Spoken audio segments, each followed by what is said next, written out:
Kila mwaka imekuwa ni utaratibu wa kawaida kushuhudia kusanyiko la wahandisi kutoka maeneo mbalimbali nchini, ikiwa ni kitako muhimu kwa ajili ya kufanya tafakari, kubadilishana uzoefu na ubunifu pamoja na tathmini ya utendaji kazi katika kulitumikia taifa kupitia taaluma hiyo kwa maendeleo thabiti ya Tanzania. Hii ndiyo Annual Engineers Day, AED, siku ya wahandisi, yani mkutano wa mwaka wa wahandisi wa kada mbalimbali unaofanyika chini ya mwamvuli wa Bodi ya Usajili wa Wahandisi Tanzania, BRB. Tarehe 5 na 6 ni siku yetu kubwa ambayo inafanyika Mlimani City. Ni wahandisi takriban 1400 pamoja na watu wengine kama 2000 tutakusanyika pale. Ndio siku yetu kubwa.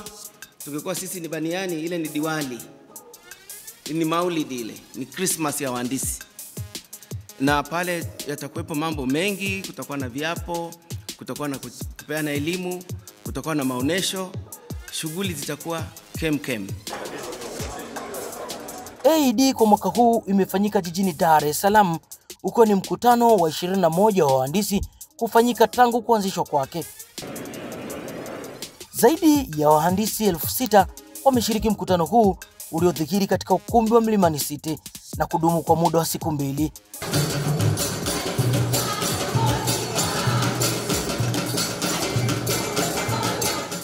Ngoma ni tamaduni za Kiafrika zenye kuashiria ya kwamba nyumbani kuna jambo lenye furaha moyoni.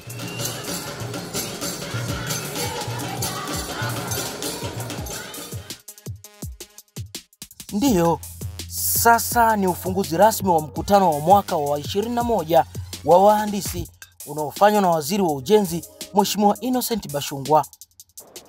Leo ni siku muhimu sana katika kalenda ya matukio ya mwaka, ambapo wahandisi mnapata fursa ya kutafakari changamoto mbalimbali za shughuli za kihandisi zenye mahusiano ya moja kwa moja na maendeleo ya nchi yetu na kubadilishana uzoefu.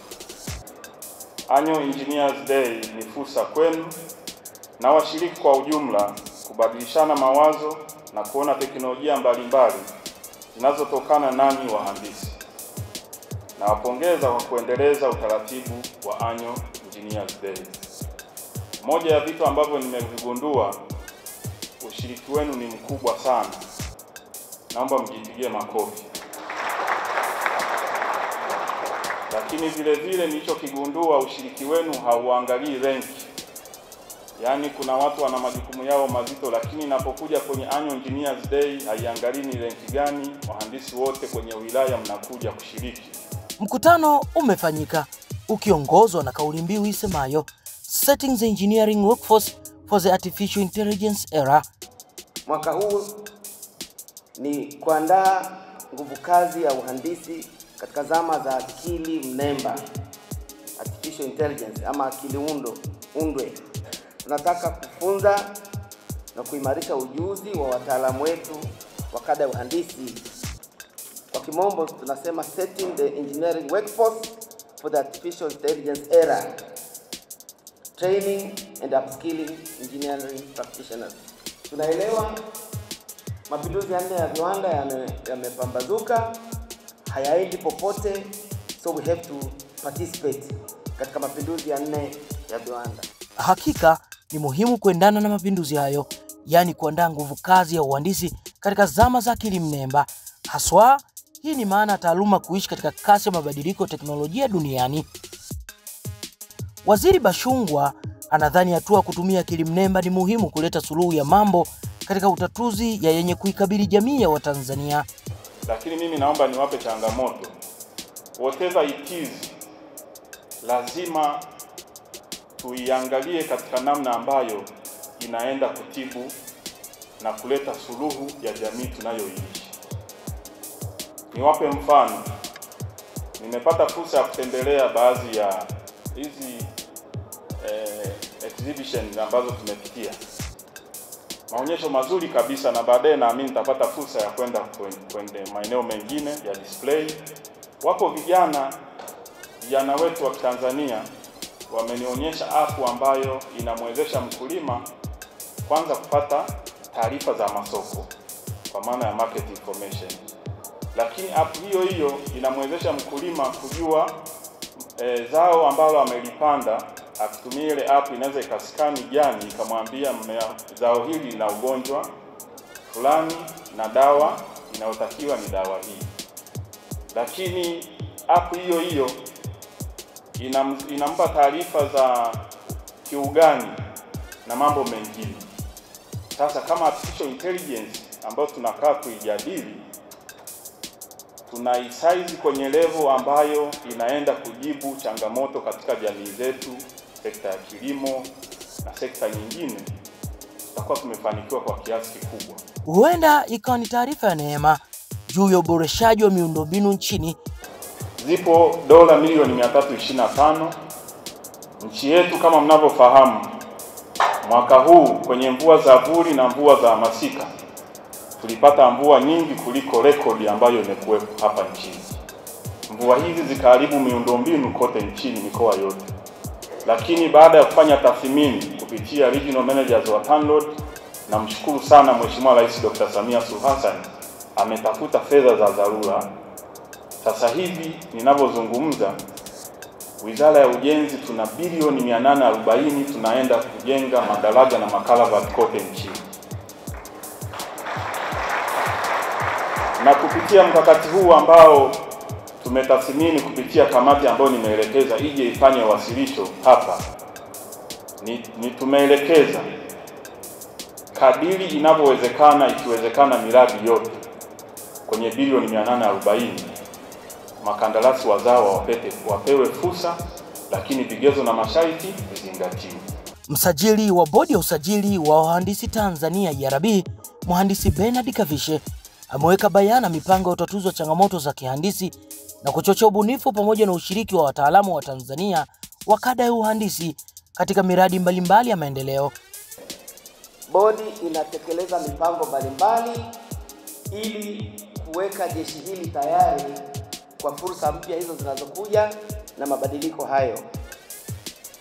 Tunaendelea na mpango wetu wa SIP ambao kwa kiasi kikubwa umekuwa na mafanikio. Ni mpango ambao umesha kuwepo kwa miaka 21, wameshanufaika watu takriban 13,000, na hivi ninavyozungumza kuna karibia 3,000 wakiwa kwenye mafunzo, lakini leba yao inatumika katika kusaidia taasisi na taasisi kama TANROADS, TARURA, RUWASA, tume ya umwagiliaji na nyingi zinatusaidia sana katika kutoa nafasi, na zenyewe pia zinanufaika kwa leba ya vijana wetu wale. Hoja nyingine zilipenyezwa hapa. Uhandisi unagusa sehemu zote za maisha yetu. Kwa kweli ukiangalia kwa undani utakuta kwamba bila uhandisi tusingekuwa na maisha. Kwa hiyo ili kuweza kufikia yale malengo ya maendeleo endelevu ya kidunia, Sustainable Development Goals, ushiriki wa wahandisi ni muhimu. Na wahandisi tunashiriki katika kuandaa dira mpya ya maendeleo ya taifa ile ya mwaka 2025. Tuna mwakilishi wetu huko. Kama tulivyoambiwa, siku ya leo au hizo siku mbili tutakuwa tunazungumzia kuhusu mambo ya akili mnemba na kufanya maandalizi kwa wahandisi tufanye nini ili tuweze kushiriki vikamilifu katika hii era ya akili mnemba. Na tumeambiwa hapa kwamba teknoloji usipotembea nayo inakuacha. Serikali kwa kupitia Wizara ya Ujenzi imekuwa ikitenga kila mwaka takriban shilingi milioni 788 kwa ajili ya kusapoti programu hii ya SIP. Lakini hiyo ni kwa kupitia serikali kuu kwa Wizara ya Ujenzi. Aidha, kwa kupitia pia serikali kupitia kwenye taasisi mbalimbali ikiwepo TARURA, TANROADS, TANESCO, wamekuwa pia wana mchango mkubwa katika kuchangia wanadui programu ya SIP. Jumla ya wanafunzi ambao wako kwenye programu hii ambao ni active wanaendelea mpaka sasa ni karibia wanafunzi 3,000. ambao wako ndani ya program ambao wanapata support ya fedha za serikali na katika taasisi ambazo nimezitaja. Tunasema aliyefanikiwa katika Jamhuri ya Muungano wa Tanzania ni mwanamke. Hivi kuna mwanamke asiyejua kupika Jamhuri ya Muungano wa Tanzania? Hayupo. Walisomeshwa shule gani? Nilijaribu kuwauliza hata maprofesa, wakacheka tu. Sasa utaratibu ule uliomfanya mwanamke wa Jamhuri ya Muungano wa Tanzania ajue kupika, hivi ndugu zangu, wahandisi wenzangu, hatuwezi kutumia kwenye creativity mpaka tufike tulipofika kama alivyozungumza mama yangu Zena. Creativity sasa hivi inatakiwa sana. Engineer ni kila kitu na anaweza kila kitu. Mimi leo hii ni mbunge ni kwa sababu ni engineer. Engineer mahala popote anafika. Kweli niwapongeze. Pamoja na hotuba mbalimbali zilizoashiria ufunguzi wa mkutano huu, kiapo cha mhandisi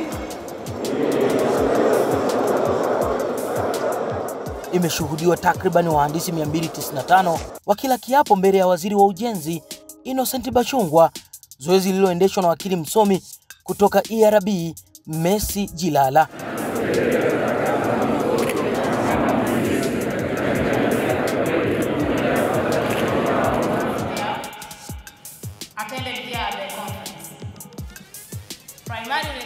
Siku ya pili ya mkutano wa 21 wa wahandisi, shughuli ya kutamatisha mkutano huu imeongozwa na waziri wa ardhi wa Serikali ya Mapinduzi ya Zanzibar, Rahma Kasim Ali. Kiongozi huyu anatazama jitihada za ERB katika mpango wa SSP, ikiwa ni mradi uliojikita kumuunga mkono Rais Daktari Samia katika kuboresha sekta ya elimu kwa kutoa walimu wa kufundisha masomo ya sayansi, kuboresha maabara pamoja na maktaba za kidijitali. Kwa bodi ya usajili wa wahandisi chini ya uongozi wa mwenyekiti mhandisi Mbenye Manga na wajumbe wote wa bodi kwa jinsi zilizochukuliwa suala la uhaba wa walimu wa sayansi na kulibeba kama ajenda ya wahandisi katika kuhakikisha shule zinapata walimu wa masomo hayo. Lakini pia mmeendelea na jitihada za kuwahamasisha wanafunzi hasa wa kike kupenda masomo ya sayansi na teknolojia na uhandisi wa hesabu ambayo imekuwa inatawaliwa na wahandisi wanaume kwa kiasi kikubwa. Siku mbili za mkutano huu kwa taswira sio haba, angali wahandisi hawa wamevuna faida. Mheshimiwa mgeni rasmi, siku ya wahandisi ni siku muhimu kwa wadau wa sekta ya ujenzi ambapo mada mbalimbali zilijadiliwa, na kwa taarifa ambazo ninazo kwa siku hizi mbili, mada 15 ziliwasilishwa na kujadiliwa katika shughuli hii. Leo tarehe 6 tunahitimisha kazi ambayo tulianza jana, ambapo kulikuwa na shughuli nyingi pamoja na viapo. Viapo ni kama vile tunajizaa upya, tunaingiza kundini watu wapya, lakini tulijikita katika mapinduzi ya 4 ya viwanda ambayo sasa tuna namna ya kushiriki, hatui tena spectators kama yale mapinduzi ya huko nyuma. Tumekuwa na mkutano mzuri, a truly international meeting, ambapo mataifa 4 hadi 5 yamehudhuria. Baadhi ya washiriki wa mkutano huu wamekuwa na mitazamo chanya, haswa wakitazama fursa kwa wakandarasi wazawa. Kimsingi kwanza ni kuendelea kuwahamasisha wakandarasi wazawa, na tunashukuru kama pia ambavyo tumesikia leo kupitia hotuba ya Mheshimiwa waziri kutoka sekta ya ujenzi akizungumza kwamba wameendelea kupanua wigo, kuwahamasisha na kuwapa tenda wakandarasi wazawa kuweza kufanya kazi. Kwa hiyo tu kwanza kuwafungulia mlango ni fursa mojawapo kubwa. Nini kifanyike ili tuweze kukuza sekta yetu ya uhandisi hapa nchini, kitaifa na hata kimataifa pia? Cha kwanza tunaanzia kwenye ngazi ya familia, kwa sababu huwezi kuniambia kwamba huku juu rais afanye kila kitu, hapana. Kwa hiyo inaanzia kwenye familia ambao ni wazazi, ndugu wa karibu, kuweza kuhamasisha mabinti. Kama sasa hivi ERB tulipokuwa huko ndani wanasema kwamba wanaanzisha kwamba wanaanzisha ile kuwafuata wanafunzi mashuleni. Unapofika form 2 baadaye mtu kwenda baa kuchepuka, kwa wanataka wawekeze nguvu ili watu sasa waanze kuwa wanajifunza uhandisi kutokea shuleni sekondari mpaka huku juu. Uhandisi ni kutoka chini. Huwezi ukasema unafika chuo ndio uende uhandisi.